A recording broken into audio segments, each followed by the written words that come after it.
Amables oyentes, es un placer saludarlos nuevamente. Estamos estudiando Isaías, excelente, extraordinario libro.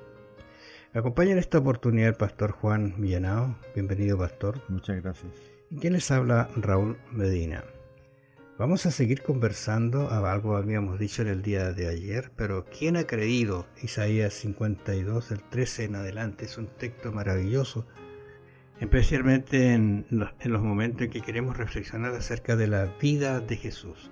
Isaías 53, 1 dice, y justamente repite Isaías, ¿quién ha creído a nuestro anuncio y sobre quién se ha manifestado el brazo de Jehová?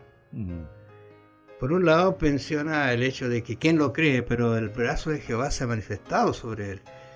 Interesante esa descripción que se hace del siervo sufriente. Precisamente aquí en el capítulo que fuente de nuestra consideración hoy, 53:6 dice: todos nosotros nos descarriamos como ovejas, cada cual se apartó por su camino, mas Jehová cargó en él el pecado de todos nosotros.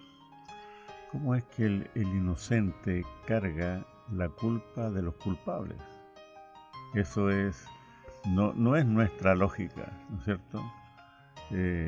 No es la manera como entendemos la justicia, ¿ya?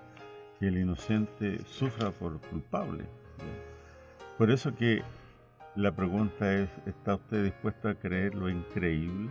¿Ya? Esa es la apelación, ¿no? Entonces, Él cargó en Él el pecado de todos nosotros. Esto me recuerda a la parábola de la oveja perdida, ¿ya?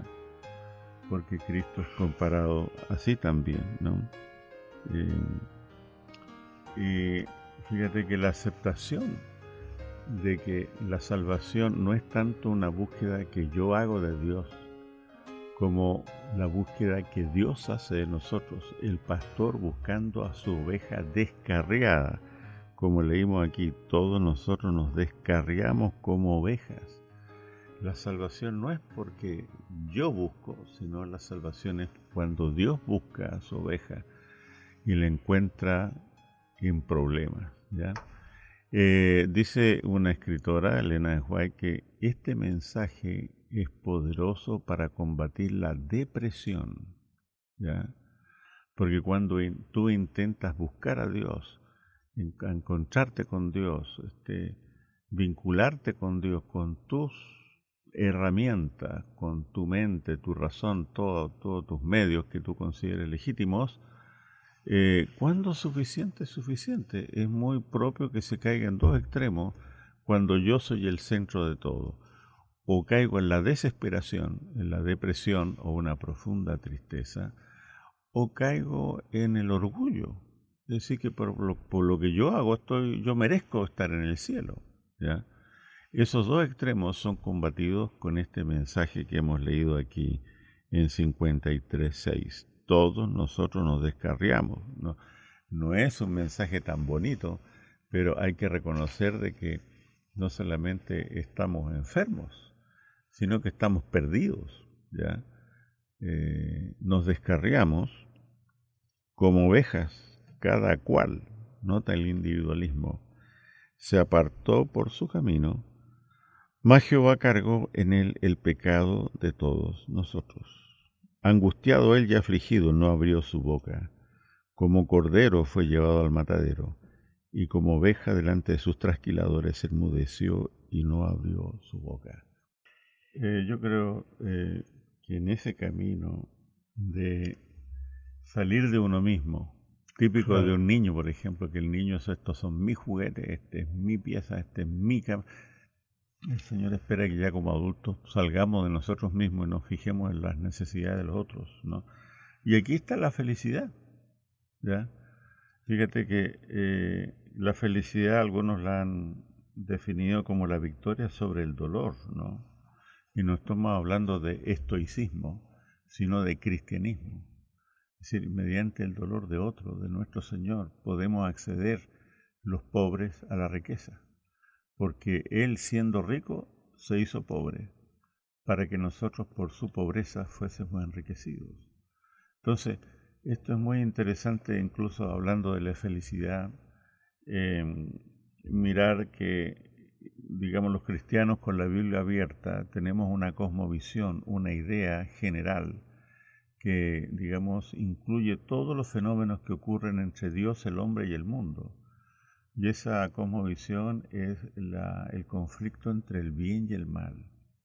Cuando yo entiendo ese concepto clave en la Biblia, entonces tomamos un sentido de predictibilidad y seguridad, porque, digamos, lo bueno y lo malo no nos toma por sorpresa, sino que es parte del universo divino. Pero en el centro de este universo está la cruz, ¿no es cierto?, en su primera y su segunda venida.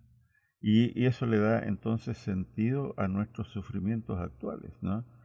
Fíjate que en Latinoamérica no tenemos los mayores ingresos económicos per cápita del mundo y tenemos varias cosas en deficiencia, pero fíjate que el nivel de satisfacción, estos son estudios muy serios, el nivel de satisfacción con la vida es muy alto en relación a Estados Unidos, Europa y Australia, que tienen otros niveles. Que son países con economías muy potentes y con una longevidad mayor que la nuestra.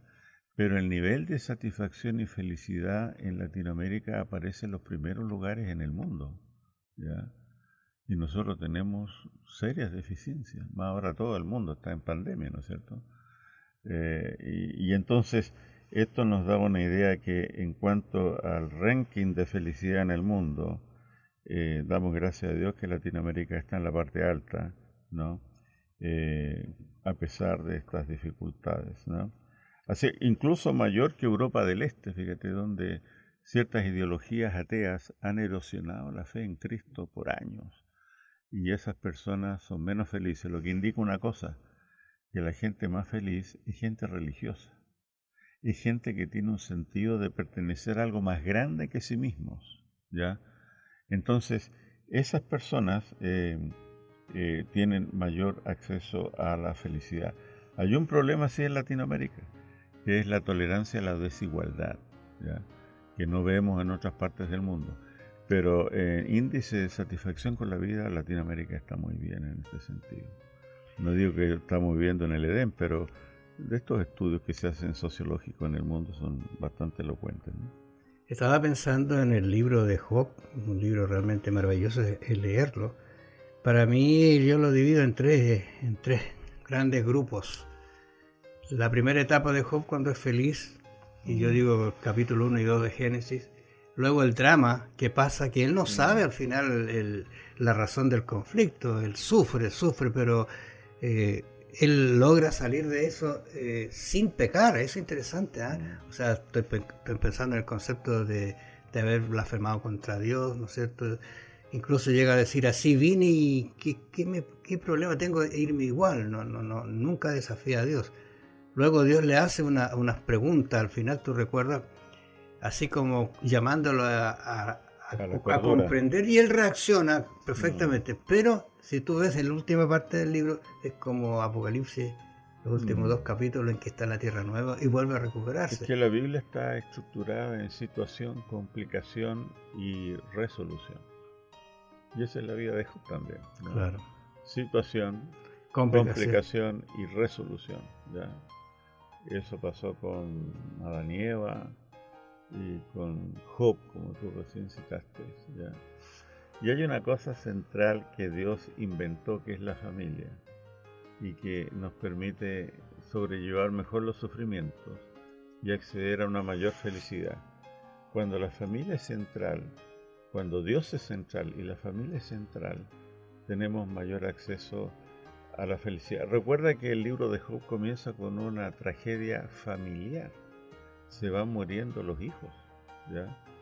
Y al final incluso la señora le dice, niega a tu Dios y muérete. Muérete, o sea. La misma señora, en su desesperación, hay que entender de que ella estaba muy, muy afectada.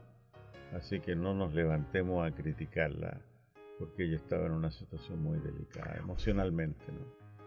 Bueno, vamos los oyentes, vamos a dejar hasta aquí nuestra conversación, vamos a volver mañana. Bendiciones.